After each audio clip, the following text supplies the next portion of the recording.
These are the machines that won America, and then lost it.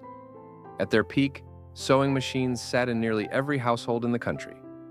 As common as a stove, as essential as a bed. Today, millions of American homes still have one. In a closet, a basement, the corner of a spare room, under a folded sheet. Untouched for years, sometimes for decades. This is the story of how a revolutionary invention went from status symbol to household necessity, to forgotten relic. And what that journey quietly tells us about how completely the world has changed around us. Let's start at the beginning. The year is 1851, and a man named Isaac Merritt Singer has just patented an improved sewing machine. Now, Singer didn't invent the sewing machine. That credit belongs to Elias Howe, who patented one in 1846, and to Walter Hunt before him. But Singer did something the others couldn't. He built a machine that actually worked, reliably, every day. His design could sew continuously at 900 stitches a minute, a speed that would have seemed almost supernatural to a woman spending an entire evening hand-stitching a single seam. But here's what made Singer truly revolutionary. It was never really the machine. It was how he sold it. Because Singer had a problem, a big one. His machines were expensive. In 1856, a Singer sewing machine cost $125. Now hold that number, because in that same year, the average American family earned about $500 a year. So the machine on the showroom floor cost roughly a quarter of everything a family made in 12 months. It would be like a household today being asked to hand over 3 or 4 months of income in a single payment for one household appliance. Nobody could do it. Almost nobody did. Singer had built a machine that could transform the American home, and virtually no American home could afford to buy it. So he and his business partner came up with an idea, and that idea would go on to reshape not just sewing, but the entire way this country buys everything. The partner's name was Edward Clark, a lawyer, and in 1856, he did something no major American company had done before. He let people buy it on credit, $5 down and $5 a month, until the machine was yours. The company's own gazette put the idea in a single sentence. Why not rent a sewing machine to the housewife and apply the rental fee to the purchase price of the machine? It sounds utterly ordinary today. Buy now, pay later. It's how we buy cars, furniture, phones, holidays. But in 1856, nobody was doing it. This was the first use of the installment plan by a major American company. Consumer credit in this country essentially begins here, in a shop selling sewing machines to women, and it worked beyond anything they imagined. In the year that followed, Singer's sales nearly tripled. Within a single generation, Edward Clark's idea had become the template for how Americans bought absolutely everything. But there was another side to it. There always is. The company was criticized heavily for the interest it charged, and for something worse, for repossessing machines from families who had very nearly finished paying for them. Imagine that. 2 years of payments, $5 at a time, out of a household that had almost nothing spare. One missed month, and men arrive at the door and carry it away. The invention of consumer credit and the invention of consumer debt arrived on the very same day. And the man whose name was on the machine? He was, by most accounts, a spectacular scoundrel. One Smithsonian historian describes Isaac Singer as more of a scalawag than a businessman, and that is putting it kindly. Singer fathered 26 children by 5 different women. At one point, he was keeping 4 entirely separate families, all living at the same time, in Manhattan. 16 children between them. When it began to unravel, he fled to England. He died there in 1875, leaving a fortune of $13 million, divided unequally among 20 of his surviving children, and one son, a son who had stood by his mother during her divorce case against him, was left exactly $500. That was the man whose name sat, in gold lettering, on a machine in millions of respectable family parlors. Singer was. He and Clark were extraordinary at getting a product into people's homes. They opened demonstration showrooms, where a woman could sit down and try a machine before committing a penny. They trained agents who lived in the communities they sold to, men and women who could not only sell a machine, but come back and repair it. They accepted trade-ins. And then, there was the cleverest move of all. They offered reduced rates and sometimes free machines to the wives of pastors, women at the very center of their communities. Trusted, watched, admired. She would use it. Her congregation would see it, and they would want one.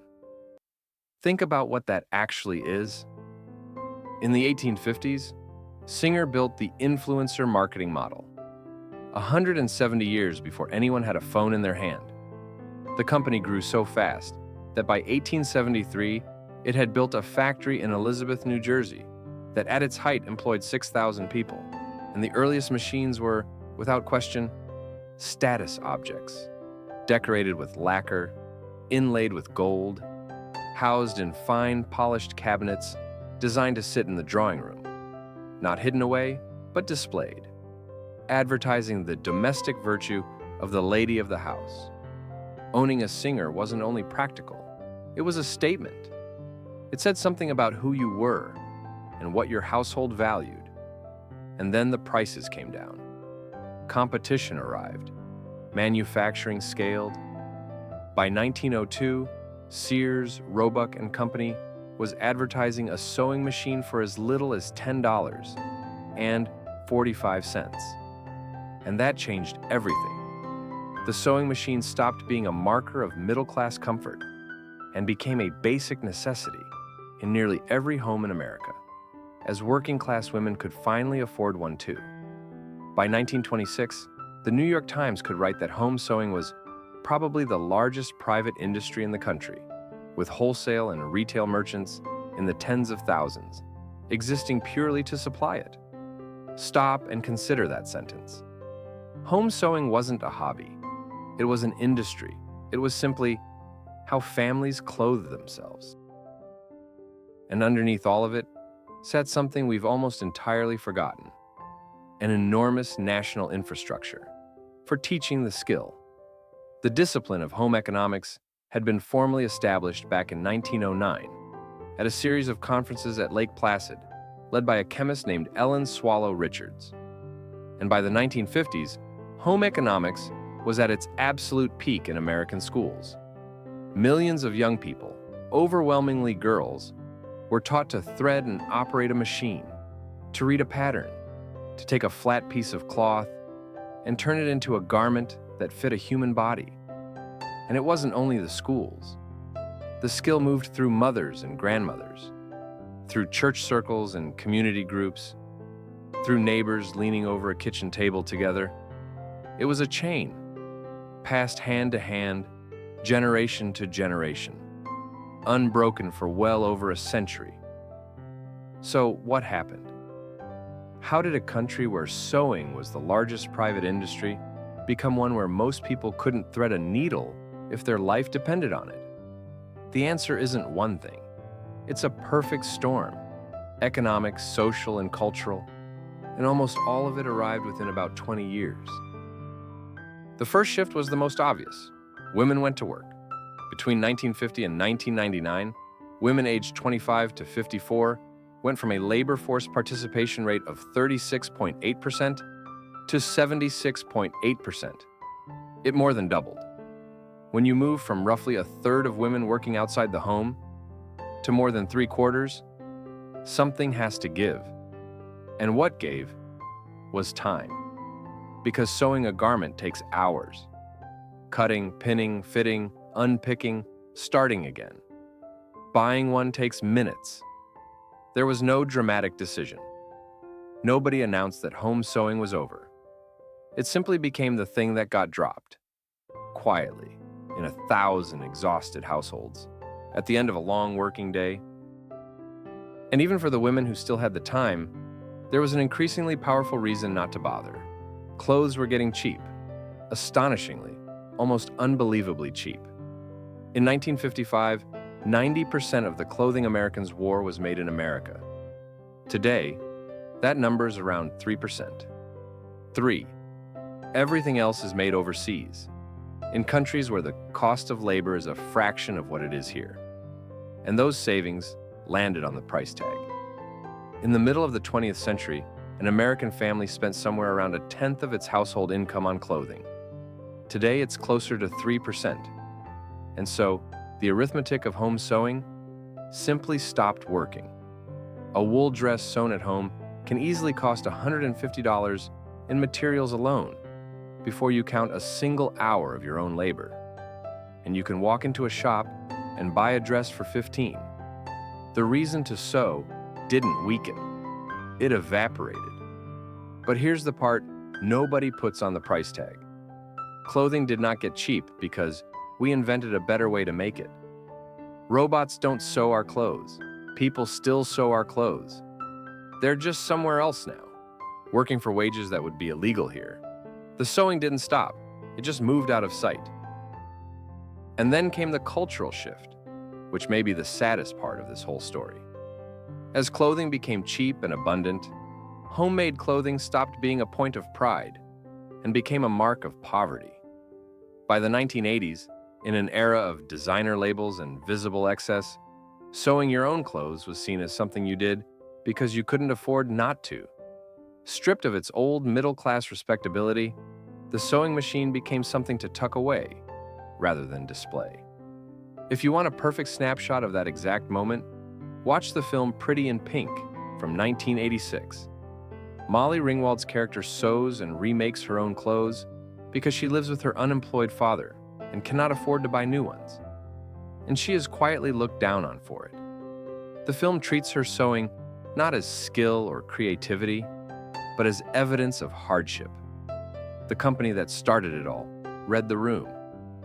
Singer, having diversified through the 60s and 70s, abandoned sewing machines altogether in the mid-1980s to concentrate on its more profitable aerospace division. The company whose red S had been synonymous with domestic life for over a century decided there was more money in missiles than in bobbin cases. And then came the final blow. The schools gave up. As education shifted towards standardized testing, districts across the country cut home economics entirely. As one education consultant put it, teaching to the test and metrics have never been more important, and sewing and cooking don't qualify. By 2013, only around 3.4 million students were still enrolled, a 38% collapse in a single decade. And that broke something that had held for more than 100 years. An entire generation grew up never learning to sew, not at school, and increasingly not at home either, because their mothers had never learned. The chain snapped, and so the machines just sat, inherited from mothers and grandmothers, bought in a moment of ambition, migrating slowly from the sewing room to the spare bedroom, to the closet shelf, to the corner of the garage. Millions of homes owned the machine. Almost nobody left owned the knowledge. And then, in the spring of 2020, the world locked down, and something remarkable happened. People needed masks. They needed something to do with their hands. They needed to feel useful. And they remembered, or discovered for the very first time, that dusty machine in the closet. One repair technician described a flood of people bringing in machines that hadn't seen daylight in 10 or 20 years. Even Walmart was caught out. In 24 hours, it went from a 100-day supply of sewing machines to 5 days. Demand ran 5 to 8 times normal. For a few strange months, America could not get hold of a sewing machine. So, was that a revival? Or a blip? Honestly, somewhere in between. The economics haven't changed. It is still cheaper and faster to buy than to make. Modern homes aren't built with space for a half-finished project to sit for a week. But something did shift. A generation of younger people found their way to those machines through online tutorials, and through a growing unease about where their clothes come from and who is making them. Because those machines in our closets are not really unused appliances. They're artifacts of a world that doesn't exist anymore. A world where making things was a necessary skill, where a garment was precious enough to be worth the hours it took to build, where the knowledge of turning cloth into clothing was handed down like a living inheritance. We lost that world gradually, and for good reasons. Women deserved to work. Affordable clothing genuinely improved millions of lives. Nobody should have to sew all evening because they can't afford a shirt. But something went with it. Not just a skill, a connection to the labor and the patience and the sheer difficulty of turning thread into something a person can wear. Because once you have sewn a garment yourself, you understand what it costs. The hours, the precision, the unpicking, the frustration. And you never look at a $5 t-shirt the same way again. Millions of machines are still sitting there in closets all across the country, waiting. The only question left is whether anyone will sit down and use one.